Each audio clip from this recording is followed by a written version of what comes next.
Hello friends, welcome to my channel. यह मेरे वांगसियान एफएफ अनवांटेड हस्बैंड का पार्ट 4 है। प्रीवियस पार्ट्स अगर आपने नहीं देखे हैं तो उसका लिंक मैंने वीडियो के डिस्क्रिप्शन बॉक्स में दे दिया है, वहां से जाकर चेक कर सकते हैं। लास्ट पार्ट में आपने देखा था कि जियांग चैंग अपनी मैरिज से भाग जाता है और वांग जी की शादी विंग से हो जाती है। विंग लैंड मैंसन में रहने के लिए आ जाता है, मगर वांग जी के पार्टनर नहीं बल्कि लैंड सर्वेंट के रूप में। दूसरी तरफ जियांग चैंग जियांग मैंसन में आ जाता है। मैडम यू जियांग चैंग को पनिश करने के लिए उस पर अपने सर्वेंट से अटैक करवाती हैं। इस पर फेमियान चिल्लाने लगते हैं। अब आगे की स्टोरी सुनते हैं। फेमियान कहते हैं, यू स्टॉप करो, ये क्या कर रही हो? वो तो हमारा सन है ना, तुम उसे कैसे हर्ट कर सकती हो? जब जियांग चैंग सेंसलेस हो जाता है तो मैडम यू उसे स्टॉप करने के लिए कह देती हैं और लेंस को तुरंत ही कॉल करके कहती हैं जियांग चैंग को ढूंढ लिया गया है, मगर उसकी हालत बहुत ख़राब है, वह अभी बेहोश है। डॉक्टर ने कहा है उसे जल्दी होश आ जाएगा और वह उन्होंने कहा, यू तुमने ऐसा क्यों किया? मैडम यू ने कहा, जियांग चैंग को आने वाले बड़े प्रॉब्लम से बचाने के लिए एक छोटा प्रॉब्लम देना पड़ा। यकीन मानो मुझे यह करना ही पड़ा। अगर मेरे बस में होता तो मैं ऐसा कभी नहीं करती, लेकिन अगर मैं ऐसा नहीं करती तो लेंस कभी भी इस बात पर ट्रस्ट नहीं करते कि जियांग चैंग को वेंचाओ ने किडनैप किया है। वह जियांग चैंग की हालत देखकर यह समझ ही जाते कि जियांग चैंग खुद ही से गया होगा। तो सोचो उस वक्त क्या होता। अब लेंस इस बात से पूरी तरीके से ट्रस्ट कर लेंगे कि जियांग चैंग को वेंचाओ ने किडनैप किया था और वेंचाओ की किसी भी बात पर लेंस विश्वास करने से रहे।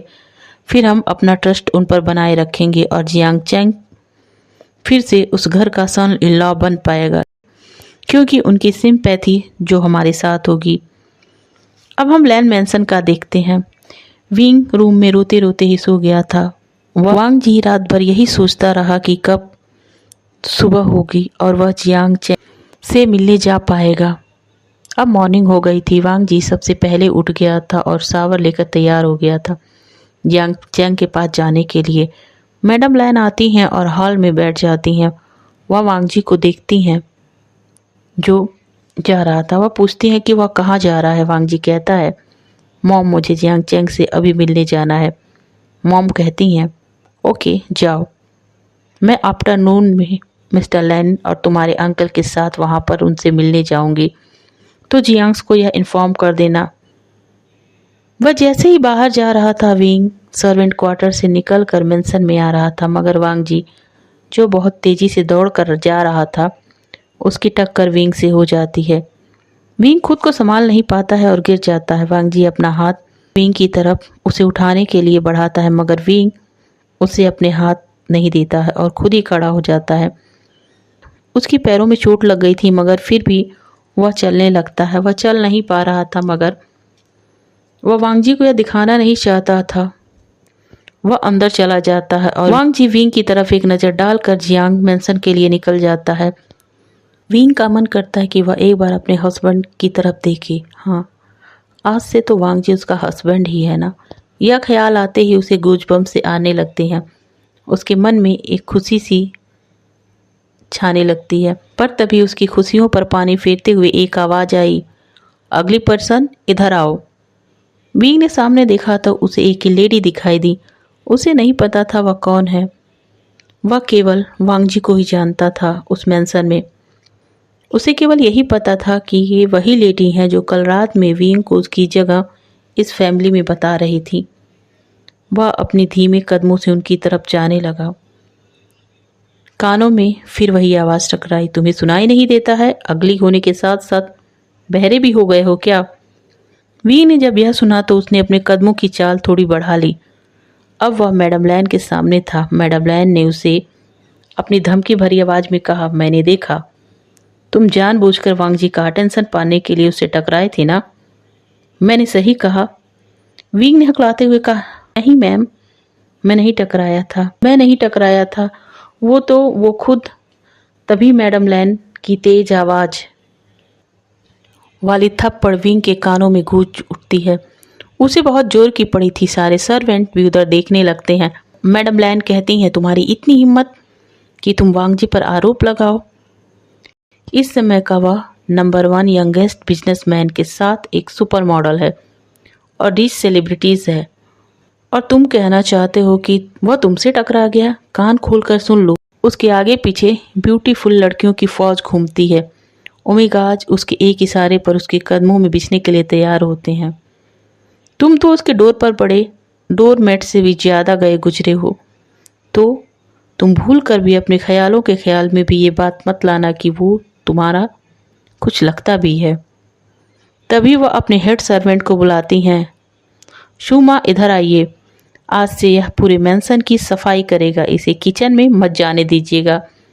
किचन में इसके जाने से मेरा किचन भी डर्टी हो जाएगा। इसे बस मेंशन की क्लीनिंग और गार्डनिंग का काम ही दीजिएगा। और याद रहे, वांग जी के रूम के आसपास भी यह नहीं जा सकता है। उसे छोड़कर पूरी जगह की, पूरे मेंशन की यह सफाई करेगा।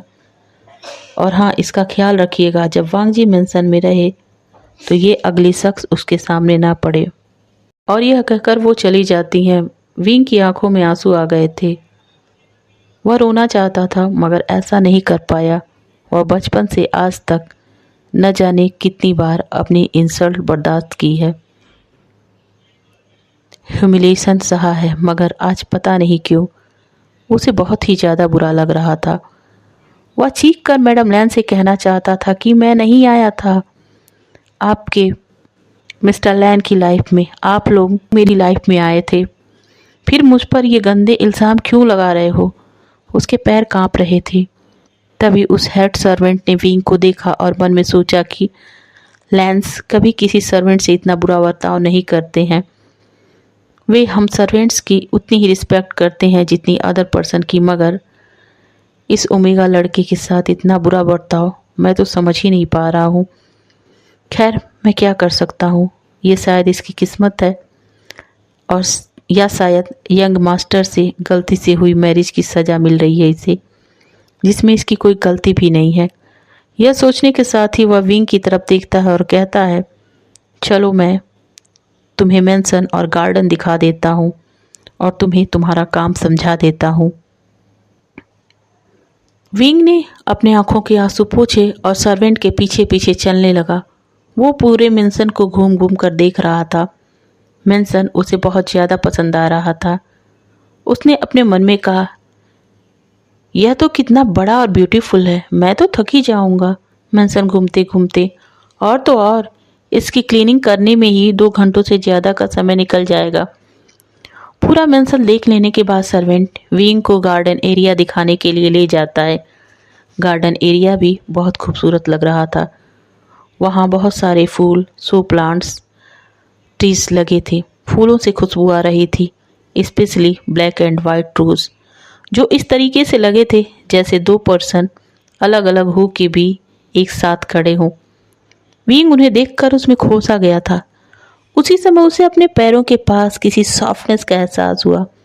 उसने अपने पैरों की तरफ देखा तो उसे वहाँ पर ढेर सारे ब्लैक एंड वाइट रैबिट्स घूमते हुए दिखाई पड़ रहे थे। उन्हें देखकर उसके चेहरे पर स्माइल आ गई। उसने सर्वेंट से कहा, इतने सारे रैबिट्स? उसके सर्वेंट ने कहा, ये सारे यंग मास्टर के हैं, वह इनसे बहुत प्यार करते हैं और जब भी उन्हें टाइम मिलता है इनके साथ खेलने आ जाते हैं। अब तुम्हें इन रैबिट्स का ख्याल रखना है और साथ ही गार्डन का। और हाँ, ये ब्लैक एंड वाइट रोज देख रहे हो ना, ये भी उन्हीं के फेवरेट कलर हैं। इनकी भी देखभाल तुम्हें बहुत केयरफुली करनी होगी। विंग ओके कहता है। उसके बाद वो सर्वेंट कहता है, अब चलो मेंशन में अपना काम शुरू कर दो, और तुम इस बात का ख्याल रखना प्लीज़, यंग मास्टर के रूम में मत जाना, नहीं तो पता है ना तुम्हें। यह कहकर वह चुप हो गया। विंग कहता है, आप चिंता ना करें, मैं नहीं जाऊंगा। चलिए अब मैं अपना काम शुरू करता हूँ। फिर वह उस सर्वेंट के साथ मेंशन में चला जाता है और अपना क्लीनिंग का काम शुरू कर देता है। इधर वांग जी जियांग चैंग के मेंशन में आता है। वह जियांग चैंग की हालत देखता है। उसे वेंचाओ पर बहुत गुस्सा आ रहा था। उसने जियांग चैंग का हाथ पकड़कर कहा, जियांग चैंग, तुमसे मेरा प्रॉमिस है, मैं उस वेंचाओ को छोड़ूंगा नहीं जिसकी वजह से तुम्हारी यह हालत हो गई है। तभी मैडम यू वहाँ आ जाती हैं। और जियांग चेंग के सर पर हाथ फेरते हुए कहती हैं, कितनी बुरी किस्मत है ना मेरे सन की। कहाँ आज उसकी मैरिज का फर्स्ट डे होता और कहाँ इस कदर इंजर्ड होकर बेड पर पड़ा है। उसकी वेडिंग तो वेंचाओ ने खराब ही कर दी, उसका ड्रीम टूट गया। Oh my son. यह कहकर वह बनावटी आंसू लिए सिसकने लगती हैं। वांग जी उनका हाथ पकड़ते हुए कहता है, मॉम आप शांत हो जाइए ना प्लीज़, हमारी वेडिंग फिर से हो जाएगी। इस पर मैडम यू कहती हैं, कब होगी मिस्टर लैन। वांग जी ने कहा, मॉम हमारी फैमिली के कुछ रूल्स हैं, उन रूल्स के मुताबिक मुझे विंग से 6 मंथ के बाद ही डिवोर्स लेना पड़ेगा और डिवोर्स के बाद ही मैं फिर से जियांग चैंग से मैरिज कर पाऊंगा। इस पर मैडम यू आश्चर्य के साथ वांग जी की तरफ देखती हैं और कहती हैं, मिस्टर लैन क्या तब तक आप उस सर्वेंट के साथ रहेंगे। वांग जी ने एक लंबी सांस लेते हुए कहा, रहना पड़ेगा क्योंकि मैं लैन फैमिली के रूल्स को ब्रेक नहीं कर सकता। पर डोंट वेरी जियांग चैंग, मैं उसे अपना पार्टनर नहीं मानता हूँ। तुम समझ रहे हो ना मैं क्या कहने की कोशिश कर रहा हूँ। जियांग चैंग मैं क्या कहना चाहता हूँ। जियांग चैंग अपना सर नोट करता है और कहता है, मुझे आप पर पूरा ट्रस्ट है। इस पर वांग जी कहता है, दैट्स गुड, मुझे तुमसे यही उम्मीद थी। पर तभी मैडम यू कहती हैं, इसमें ट्रस्ट करने जैसी कोई बात ही नहीं है मिस्टर लैन। मैं जानती हूँ उस अगली सर्वेंट के पास कोई रहना कैसे बर्दाश्त कर सकता है। आई एम सॉरी बट हमारे पास कोई दूसरा ऑप्शन नहीं था आपकी उससे मैरिज करवाने के सिवाय। वांग जी को मैडम यू की ये बात पसंद नहीं आती है, मगर वह उनको कुछ भी नहीं कहता है। वह उनको कुछ कहकर जियांग चैंग को दुखी नहीं करना चाहता था, फिर भी वह कह ही देता है, मॉम आप बार बार उसे अगली मत कहिए प्लीज़। इतना सुनना ही था कि जियांग चैंग के साथ मैडम यू के चेहरे का रंग भी उड़ गया। जियांग चैंग ने बात को संभालते हुए कहा, मॉम का तो वो मतलब नहीं था, बस वो आपसे यह कहना चाहती थी। वांग जी ने बात को पूरी होने से पहले ही रोक दिया और कहा, जियांग चैंग प्लीज़ बोलो मत, बस आराम करो। मैंने बस इसलिए कहा क्योंकि उसने मेरे साथ तुम्हारी फैमिली को भी प्रोटेक्ट किया है, तो उसे रिस्पेक्ट देना बनता है ना। इस पर मैडम यू ने अपनी धीमी आवाज़ में कहा, आप ठीक कह रहे हैं मिस्टर लैन, मुझे ऐसा नहीं कहना चाहिए। इस पर वांग जी कहता है, इट्स ओके, भूल जाइए सब। आज वांग जी पूरे दिन जियांग मैंसन में जियांग चैंग के साथ गुजारता है। आफ्टरनून में मिस्टर लैन, मैडम लैन और अंकल कुरैन भी आ गए थे। उन्होंने वहीं डिनर किया और रात में लैन मैंसन के लिए निकल गए। मैडम यू इस बात से बहुत खुश थी कि लैंस उन्हें इतनी ज़्यादा अहमियत दे रहे थे और जियांग चैंग भी अफसोस कर रहा होता है कि उसने इतनी बड़ी गलती ना की होती तो आज वह लैन मैंसन में होता। इधर मिस्टर लैन और मैडम लैन मैंसन में 9 o'clock पर पहुंच जाते हैं। उनके आधे घंटे बाद लैन खुरैन भी वहां पहुंच जाते हैं, मगर वांग जी नहीं गया था। उस समय तक सभी सर्वेंट अपने क्वार्टर में चले जाते हैं। विंग भी काम खत्म करके अपने रूम में चला जाता है, मगर अभी तक वांग जी नहीं आया था। विंग का मन वांग जी को देखने के लिए कर रहा था। वह मन में सोच रहा था, आज ऐसी पहली बार हुआ है कि सुबह से सारा काम करने के बाद भी मैं टायर्ड फील नहीं कर रहा हूँ। मेरी बॉडी भले ही थक गई हो, मगर मन में पता नहीं क्यों मुझे इतना सुकून मिल रहा है। वह सुकून शायद इसलिए मिल रहा है कि आज उसने अपने हस्बैंड के लिए वर्क किया था, उनके गार्डन की देखभाल की थी, उनके फ्लावर्स का ख्याल रखा था, साथ में उनके वो प्यारे प्यारे रैबिट्स उनके साथ मस्ती भी की थी। जियांग मैंसन से लैन मैंसन इस मामले में अलग था कि विंग पूरा दिन एक कमरे में नहीं बिताया था। वह खुश था। अचानक उसके मन में वांग जी को देखने का ख्याल आता है। वह सोचता है कि क्यों ना अपनी मोबाइल निकाल कर मिस्टर लैन के बारे में सर्च किया जाए। मैंने उन्हें नहीं देखा है, मगर उनकी पिक्स तो देख ही सकता हूँ ना। तभी एक कार की तेज आवाज ने उसका ध्यान अपनी तरफ खींचा और विंडो को खोला और गेट की तरफ देखने लगा। विंग के रूम में जो विंडो था वह लैन मैंसन के गेट की तरफ खुलता था और गेट का व्यू क्लियरली दिखाई पड़ता था। उसने सोचा, इतनी रात को कौन हो सकता है। तभी उसने देखा कि गार्ड ने कार का डोर ओपन किया है और एक पर्सन उसमें से बाहर निकल रहा है। वह कार जहां खड़ी हुई थी वहां पर अंधेरा होने के कारण वह पर्सन दिखाई नहीं दे रहा था, मगर जैसे ही वह रोशनी में आया उसने देखा कि वह पर्सन कोई और नहीं बल्कि मिस्टर लैन वांगजी हैं। यह देखकर विंग खुश हो गया और वांगजी की तरफ एकटक देखने लगा। तभी वांगजी का मोबाइल रिंग करने लगता है। वांगजी ने अपना मोबाइल रिसीव किया था जिस पर जियांग चैंग का कॉल था। वांगजी ने कॉल रिसीव कर लिया और जियांग चैंग से वही बातें करने लगा।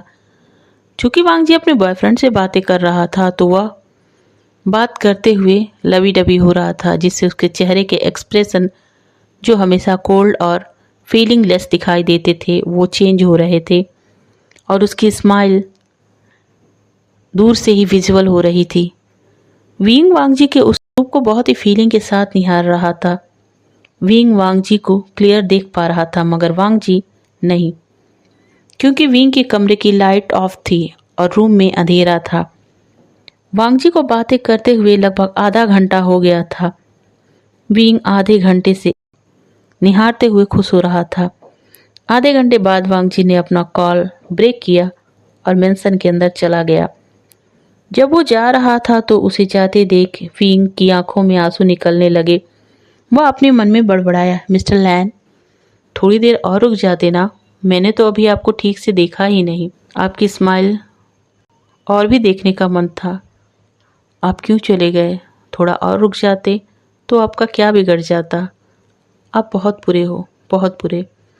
यह कहकर विंग रोने लगता है और अपना मोबाइल ऑन करता है और उस पिक को देखने लगता है जो स्क्रीन पर था, और वो पिक लान वांगजी का था। देखते हुए ही विंग सो गया। मॉर्निंग में जब विंग की आँख खुलती है तो वह जल्दी से अपने वॉशरूम में जाता है, फ्रेश होता है और अपना अगली वाला मेकअप करता है और मेंशन में चला जाता है। उधर जब मेंशन में जाने ही वाला था तो वांगजी जॉगिंग के लिए मेंशन के बाहर जा रहा था। विंग वांगजी को देखकर रुक जाता है। जब वांगजी चला जाता है तो विंग एक बार उसकी तरफ उसे जाते हुए देखकर कहता है, गुड मॉर्निंग मिस्टर लैन, और अंदर चला जाता है। वह मेंशन की सफाई में लग जाता है। चूंकि वह सबसे पहले मेंशन में गया था इसलिए उसने अपनी क्लीनिंग वर्क कंप्लीट कर लेता है। जब उसकी क्लीनिंग वर्क खत्म होने ही वाली थी तभी बाकी सर्वेंट्स आते हैं। तभी एक सर्वेंट ने कहा, तुम यहाँ क्यों खड़े हो, जाओ अपना काम शुरू कर दो। अभी विंग कुछ बोलने ही वाला था कि मैडम लैन हॉल में पहुंचती हैं। जब उनकी नज़र विंग पर पड़ती है तो वह उसे डांटते हुए कहती हैं, तुम अभी खड़े हो, अपना काम क्यों नहीं करने जा रहे हो? विंग ने डरती हुई धीमी आवाज़ में कहा, मैम मैंने अपना क्लीनिंग वर्क कंप्लीट कर लिया है। अब मैं गार्डन में जा रहा था तो वहाँ के रैबिट्स के लिए कैरेट एंड स्पिनच लेने के लिए खड़ा हूँ। ये सारी बातें सुन मैडम लैन ने अपनी नज़र मेंशन की चारों तरफ दौड़ाई और अपने मन में कहा, ये दिखने में अगली है पर सफाई में बहुत अच्छा है। तभी उनको पता चल जाता है कि वांगजी आने वाला है। वह विंग से कहती हैं, तुम किचन से जाकर रैबिट्स के लिए खुद ही वेजिटेबल क्यों नहीं ले लेते हो? अब तुम्हारे लिए कोई नया सर्वेंट रखना पड़ेगा क्या? इस पर विंग अपना सर झुकाकर धीमी आवाज़ में कहता है, आपने किचन में जाने से मुझे मना किया है ना, तो फिर मैं कैसे जा सकता हूँ? जी जॉगिंग से लौट आया था। वह अंदर आता तभी मैडम लैन ने कहा, तुम जाओ और खुद ही किचन से वेजिटेबल्स ले लो, और हाँ वेजिटेबल्स ही लेना, कुछ टच मत करना। विंग ने अपना सर हिलाकर किचन की तरफ कदम बढ़ाने लगा और मैडम लैन काउच पर बैठ गई। वांगजी आता है, काउच पर अपनी मॉम के बगल में बैठ जाता और कहता है, मॉम गुड मॉर्निंग। तभी वह उस जगह देखता है जहां उसका प्रोटीन शेक हमेशा रखा रहता था, मगर आज वह वहां पर नहीं था। वह चिल्लाकर हेड सर्वेंट को बुलाता है और कहता है, मेरा प्रोटीन शेक कहाँ है? वह सर्वेंट वांगजी को सॉरी बोलते हुए कहता है कि जो सर्वेंट आपके लिए प्रोटीन शेक बनाता था वह कल रात छुट्टी पर चला गया है। उसके फादर की तबीयत ज़्यादा ख़राब हो गई थी ना, तो मिस्टर लैन ने उसे भेज दिया है। वांगजी ओके कहता है और फिर कहता है, तो कोई और नहीं बना सकता है क्या मेरे लिए? मैं क्या पीऊँगा? वह हेड सर्वेंट कहते हैं कि अभी एक दूसरा सर्वेंट उसे लेकर आ ही रहा होगा, प्लीज़ आप शांत हो जाइए यंग मास्टर। तभी एक दूसरा सर्वेंट अपने हाथ में प्रोटीन शेक लेकर आ रहा था, मगर उसके चेहरे पर डर साफ दिखाई दे रहा था। वह बहुत डरा हुआ लग रहा था। उसके साथ वह हेड सर्वेंट भी और साथ में मैडम लैन भी, क्योंकि सभी जानते थे वांग जी अपने खाने पीने में लापरवाही बिल्कुल सहन नहीं कर पाता और प्रोटीन शेक तो उसका फर्स्ट डाइट है। उसके दिन की शुरुआत ही इससे होती है।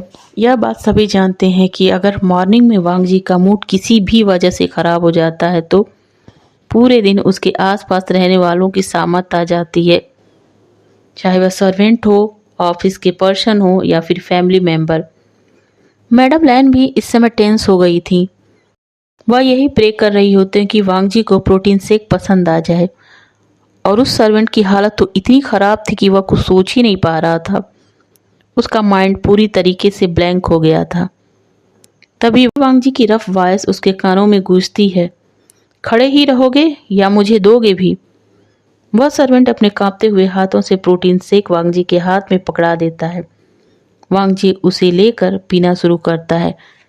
जैसे ही वह अपनी पहली सिप लेता है, प्रोटीन शेक को नीचे फेंक देता है और कहता है, ये क्या बनाया है तुमने? इसे मैं पीऊँगा? तुम्हें पता है इसका टेस्ट जानवरों को भी पसंद नहीं आएगा। यह कहकर वह चिल्लाने लगता है। हेड सर्वेंट अपने मन में कहते हैं, आज का दिन तो गया।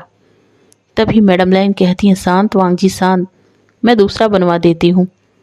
वांग जी कहता है, क्या गारंटी है कि दूसरा अच्छा बना देंगे ये? तभी उसके मन में विंग का चेहरा क्लिक करता है। वह जोर से विंग का नाम लेकर पुकारता है, विंग। विंग ने अपने दोनों हाथों में बकेट को उठा रखा था जो वेजिटेबल्स से भरा हुआ था और वेट कर रहा था कि वांग जी कब अपने रूम में जाएगा ताकि वह गार्डन में जा सके। वह वांग जी के सामने नहीं जा सकता है क्योंकि मैडम लैन को वह नाराज नहीं कर सकता था। तभी जब उसके कानों में वांग जी की आवाज़ पड़ती है, वह फ्रीज हो जाता है। एक सर्वेंट उसे हिलाते हुए कहता है, प्लीज़ जाओ, प्लीज जाओ ना, नहीं तो यंग मास्टर आज हम सबको चैन से रहने नहीं देंगे। जाओ ना जल्दी, प्लीज चले जाओ। विंग उसकी बात सुनता है तो वह भागकर हॉल में आ जाता है। उसे वांगची जब देखता है, वह देखता है कि विंग अपने दोनों हाथों में वेजिटेबल से भरे बकेट को लिया है। वह विंग को घूरने लगता है और कहता है, इतनी वेजिटेबल का क्या करने वाले हो विंग? विंग बोलता है, मैं इन्हें रैबिट्स के पास ले जा रहा था, उन्हें खिलाने के लिए। वांग जी गुस्से में उसके वेजिटेबल्स बकेट को ले लेता है और वहीं फर्श पर तेजी से पटक देता है और गुस्से में कहता है, मैं रूम में जा रहा हूँ, तुम मेरा प्रोटीन शेक लेकर मेरे कमरे में आ रहे हो, वो भी मेरे शावर लेने जाने से पहले। तुम्हारे पास बस 15 मिनट है और तुम्हें तो पता ही है ना मेरे प्रोटीन शेक का टेस्ट। मुझे वैसे ही चाहिए, अब जल्दी जाओ। यह कहकर वांग जी अपने कमरे की तरफ चला जाता है। तभी सर्वेंट्स मैडम लैन वांग जी की इस हरकत को देखकर शॉक हो गए थे। विंग मैडम लैन के पास जाकर कहता है, मैं क्या करूं मैम? मैडम लैन कहती हैं, फिलहाल इस समय तुम वही करोगे जो वांग जी ने कहा है। फिर वह हेड सर्वेंट की तरफ देखकर कहती हैं, जाओ इसे किचन में ले जाओ और तुम जल्दी से वांग जी का शेक बनाकर उसके कमरे में ले जाना, और हाँ देर मत कर देना, अब जाओ। विंग दौड़ता हुआ सर्वेंट के साथ किचन में चला जाता है। मैडम लैन राहत की सांस लेती हैं और खुद से बड़बड़ाती हैं, चलो आज इस अगली सर्वेंट की सामत खुद ही आने वाली है। यह कहकर वह अपने कमरे में चली जाती हैं। विंग प्रोटीन शेक बनाकर वांग जी के कमरे में ले आता है। वांग जी अपने बेड पर लेटा था। विंग रूम के डोर पर पहुंचता है और नॉक करता है। वांग जी कम इन कहकर बेड पर बैठ जाता है। विंग प्रोटीन शेक को वांग जी के हाथ में बढ़ाता है तो वांग जी गुस्से में कहता है, क्या तुम्हारी गर्दन टेढ़ी है? तुम हमेशा अपनी गर्दन झुकाकर नजरें नीचे ही क्यों रखते हो? विंग कुछ नहीं कहता। वांग जी फिर कहता है, गूंगे तो नहीं हो ना, फिर क्यों बन गए हो? जवाब देना नहीं आता है क्या? चलो मुझे मेरा प्रोटीन शेक देने से पहले कहो। वांग जी तुम अपना प्रोटीन शेक ले लो। अचानक विंग की नजरें वांग जी के चेहरे पर जम गई। फिर तुरंत ही उसने नजरें नीची कर ली और कहा, मिस्टर लैन, मैं आपका नाम नहीं ले सकता, आप मेरे मास्टर हो। इस पर वांग जी ने कहा, ओह तो ये बात है, तो सुनो, कहने के लिए मैं तो तुम्हारा हस्बैंड भी हूँ ना, तो क्या मुझे हस्बैंड वाली हरकतें करनी चाहिए? यह बात कहते हुए वांग जी विंग के करीब आ गया था।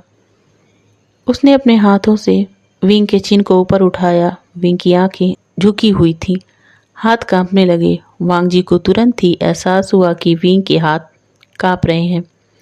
उसने प्रोटीन शेक उसके हाथों से लेकर बेड पर रख दिया और उसके चेहरे को ध्यान से देखने लगा। उसे विंग की बंद आंखों से आंसुओं की बूंदें गिरती हुई दिखाई देने लगी। उसने तुरंत ही विंग को हग किया, उसके बालों में हाथ फेरते हुए कहा, रिलैक्स बेबी, डरो मत।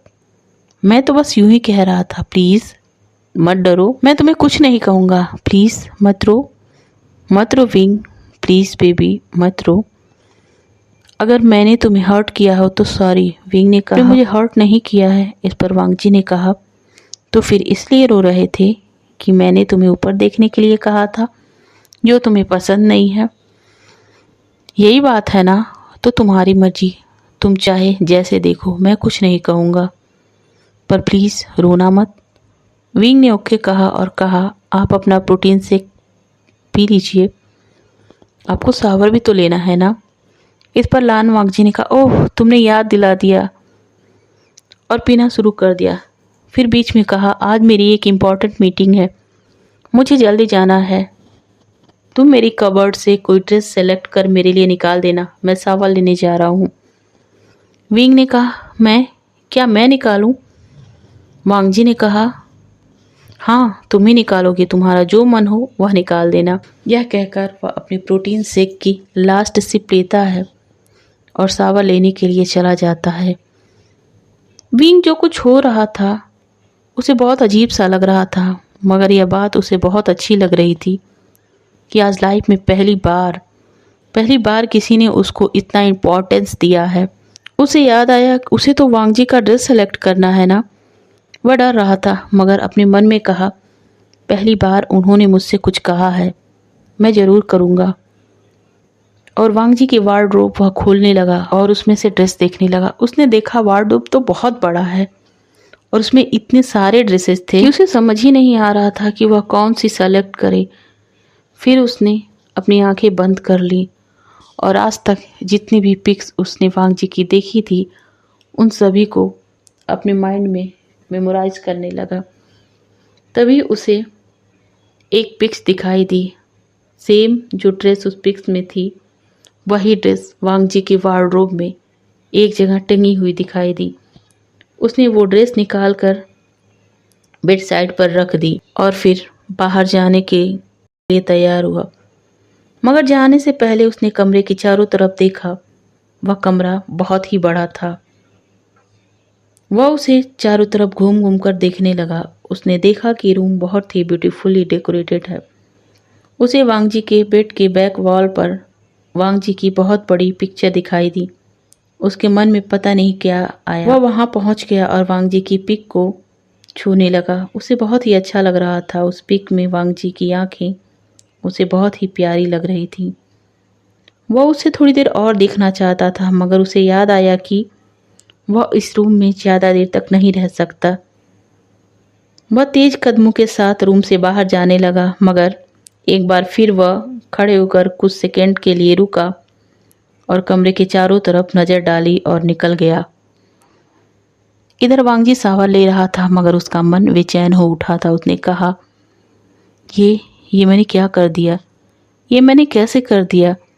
मेरी इस हरकत से विंग यही सोच रहा होगा ना कि मैं उसका फ़ायदा उठा रहा हूँ।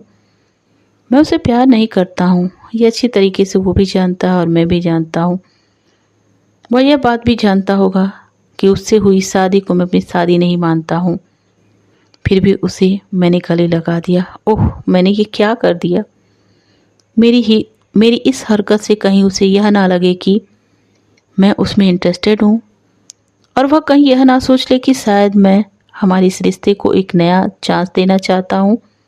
वह ऐसा सोच सकता है। वह ओमेगा है, अगली है तो क्या हुआ, दिल तो उसके भी पास होगा ना, उसके भी सपने होंगे, अरमान होंगे। मगर मैं वो नहीं हूँ जिसे विंग अपने सपनों में देखना चाहेगा। मुझे उससे दूरी बनाकर ही रखनी होगी, क्योंकि अगर उसके मन में मेरे लिए थोड़ी सी फीलिंग आ गई ना तो उसका दिल टूट जाएगा। और पता नहीं क्यों मैं यह समझ ही नहीं पा रहा हूँ कि क्यों उसके आंसुओं से मुझे इतना ज़्यादा फ़र्क पड़ रहा है। और तब तो उसके आंसुओं की वजह मैं ही बनूंगा। ओ गॉड, मैं क्या करूं। तो फ्रेंड्स, आज का वीडियो यहीं पर एंड होता है। नेक्स्ट पार्ट मैं जल्दी ही लेकर आऊँगी। और अगर आपको मेरी ये वीडियो पसंद आ रही हो और मेरी स्टोरी लाइन आपको अच्छी लग रही हो तो प्लीज़ मेरे वीडियो को लाइक करना मत भूलिएगा और मेरे चैनल को सब्सक्राइब करना भी। और हाँ, अपने प्यारे प्यारे कमेंट्स इसी तरह मुझे देते रहिएगा। Okay, thank you.